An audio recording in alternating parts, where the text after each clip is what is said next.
ఎన్టీఆర్ పై TDP MLA అనుచిత వ్యాఖ్యలు, మండిపడ్డ NTR fans మరియు వైసీపీ నేతలు.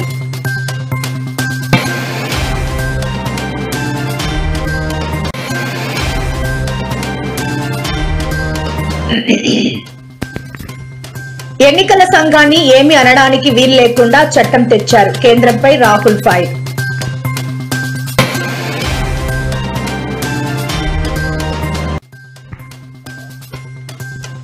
విశాఖను ముంచెత్తిన వాన, జీవీఎంసీ హై అలర్ట్, ప్రజలు అప్రమత్తంగా ఉండాలని సూచించిన ఐఎండీ అధికారులు.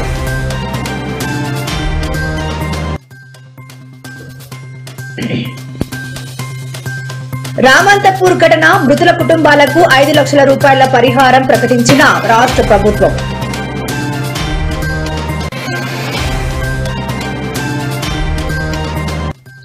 ఏపీ మహిళలకు బ్యాడ్ న్యూస్, తిరుమలకు వెళ్లే వారికి ఫ్రీ బస్సు లేదు అంటూ వెల్లడించిన కూటమి ప్రభుత్వం.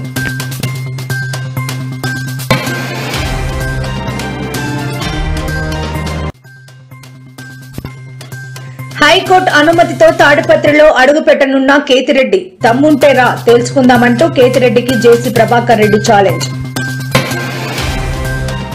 తెలంగాణలో మహిళల కోసం ప్రవేశపెట్టిన ఉచిత బస్సు ప్రయాణ పథకం